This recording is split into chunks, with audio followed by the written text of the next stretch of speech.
Morning peeps, good morning everyone. How's everyone doing? Hopefully you guys are all doing well. Don't forget, if you're new to the channel, like, share, subscribe. As you guys know, your boy's off to Saudi for the big one, Fury versus Usyk.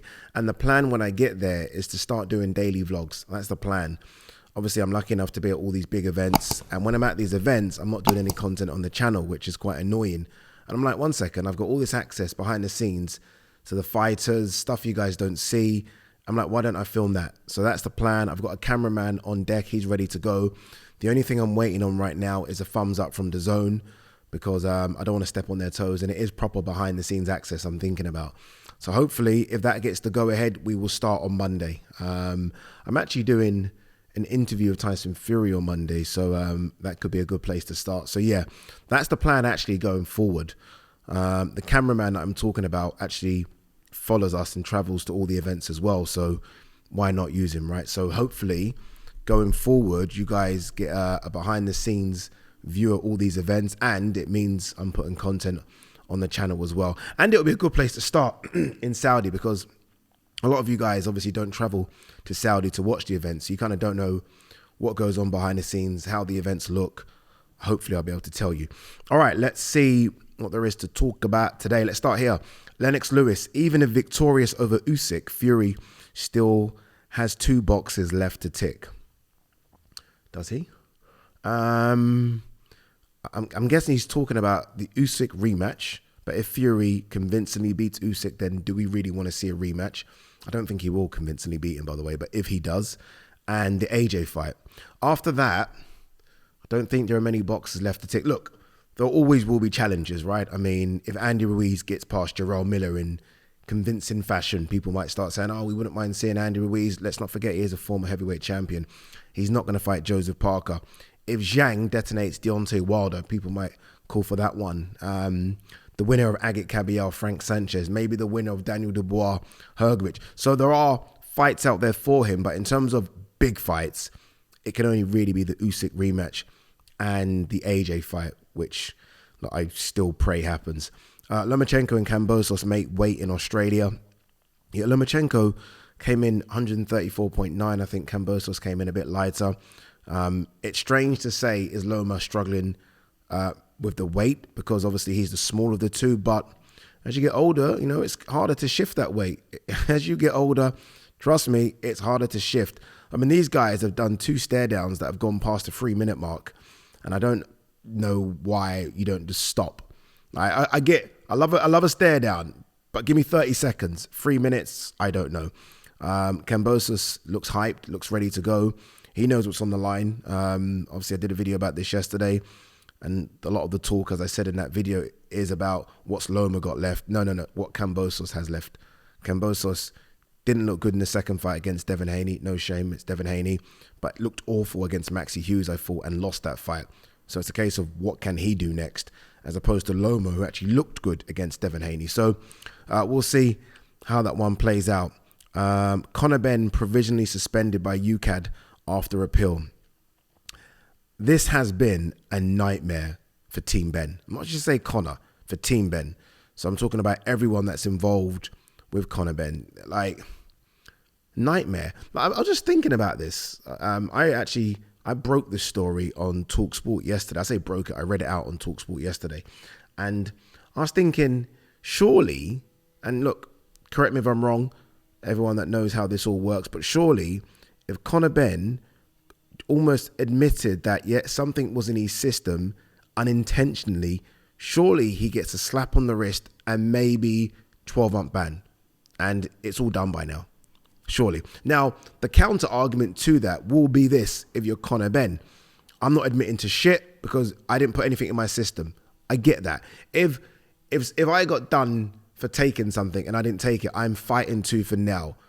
But surely you have smarter people around you that say, okay, look, this is how we're going to play this one. It was unintentionally in your system. We can prove that it was unintentionally in your system, and then you move on. Surely. Right now, it's just been so bad. Honestly, so bad. And I don't know what happens next. Does Conor Benn now continue to fight in the States? Is that allowed? Obviously, his last 2 fights have been there. Is he allowed to go on one of these Saudi cards? I have no idea what happens now. Obviously, there are smarter people than me and maybe you guys as well that will know what happens next. But I think this has just been a disaster, a complete disaster. And Ryan Garcia might be going down that route as well. We wait to see. Shakur Stevenson looking to leverage pending free agency to land Davis, Garcia and Lomachenko fights. He said something quite nice about Eddie Hearn on Twitter. Do people still call it Twitter? I do. No one's calling it X's there. But on Twitter yesterday, I think he kind of gave him a bit of praise, a bit of props, which obviously means Eddie's been speaking to him. Why wouldn't he? Eddie would be speaking to him. Every promoter is going to be speaking to Shakur Stevenson. He's a big draw. Look, I mean, if PBC can categorically say, we'll give you the Gervonta Davis fight, you go over there. And you don't sign a 5-fight deal. Who does that now? You sign a 1 or 2 fight deal. That's all you do. You're going to go over there. Almost a bit like what Devon's done and what Canelo's done recently.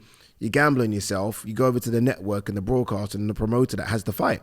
And you sign 1 or 2 fight deal and that's it. So maybe that's what Shakur Stevenson does from here on in. I think every fighter, if you're a top fighter and you can bet on yourself, you only sign 1 or 2 fight deals and then you kind of just wait to see the lay of the land. Is that the phrase? I think it is. You guys know what I'm talking about, right? So we'll see. Sean Porter, Vasily Lomachenko still has what it takes to be champion. Sean is out there in Australia, meaning we're talking about this fight when we did the Canelo Munguia fight, and he thinks there's a lot left in Lomachenko, a lot left. We'll see. Again, you can get old very, very quickly. All right, let's talk about this Yarde Buatsi situation, which is now starting to drag on and become actually quite annoying. It really is. And when I say drag on, I mean, this is now 3 years, isn't it? I've been talking about this fight for about 3 years. Some might even go back further. And now the WBO have ordered them to fight for the interim title. Obviously, we wait to see what's going to happen with Beterbiev, and the WBO are not waiting. They're like, okay, cool. If you're parked up, we're just going to have an interim title fight until we know what's going on. Look, it's clear as day as to what's happening here. I think, and I've got to make sure I say that clearly, I think the Ben Shalom and Buatsi side are ready to go. The other side clearly aren't ready to go. The other side being Frank Warren, Anthony Yarde, and let's chuck in his manager as well, Tunde Ajayi. I don't want to say things out of turn because I don't know all the details here. But clearly, let's go on what we do know. What we do know, and Anthony Yarde told us in that video in the car about a month ago, he's trying to sort his side out. I spoke to Frank Warren about this. I interviewed Frank, again, about a month ago during that 5 versus 5 press conference run. And I'm not going to say what he said because it was a private conversation, but there is an issue. There is an issue and that needs to be sorted out. So it's all well and good the WBO ordering Yarde to face Buatsi, but if there's an issue over that side, it just ain't going to happen. It ain't going to happen and it needs to be sorted out. This is the wrong time, if you're Anthony Yarde, for you to be having an issue with your promoter. It's the wrong time. It's the wrong time if you're Frank to be having an issue with Anthony Yarde. The reason I say this, Anthony Yarde is obviously, look, he lives the life, but he's 32 and there are big fights out there. Right now, there are big fights out there, big money fights as well. This is a big money fight. What you don't want to do, and we've seen it with so many fighters over the years, is sit on the shelf whilst you're trying to sort stuff out with your promoter. We've seen it. There's countless boxers that have had to sit out. Mikey Garcia springs to mind. There's a boxer that had to sit out for a few years. I think Andre Ward had an issue and had to sit out for a while as well. And you just miss out on so much. Don't worry, Mikey came back and made some money. So did Andre Ward, but you do miss out on a chunk of your career. And if you're Anthony Yarde, you're looking at the Bivol situation. Like I tweeted, should Anthony Yarde have sort of crept in and made it almost... Remember, Bivol is Matchroom. Could have made it a 6 versus 6, Yarde being Queensbury. You look at that, you look at Benavidez coming back and fighting Vosdick. There are big fights out there. Buatsi, Callum Smith. Like, don't be on the shelf. Don't be on the shelf. And hopefully this can be sorted sooner rather than later because, it's not good. And I don't know if you win a legal battle with Frank. And I don't know if it's gone legal. It might just be a case of a misinterpretation of a contract. But we are still waiting. Hence why I think it could go legal. I hope it doesn't, but it could. But yeah, look, we've been talking about this fight for 3-4 years. Some might even say longer. It's got to the stage where I don't know now. I don't know if it's going to happen. And it's all well and good, as I say, the WBO ordering it. But if one of the fighters in this conversation has a problem with his promoter, then shit ain't happening. Shit ain't happening. And it's so disappointing because I thought this fight was going to happen in the summer. There's a lot of talk about, I think Tunde was talking about a stadium fight. I kind of said, let's pack it out in the O2 because it will sell it out. All London fight, so much hype around both of them. Obviously, Buatsi coming off that win against Aziz. Yarde just has something where people think maybe not the very, very top guys.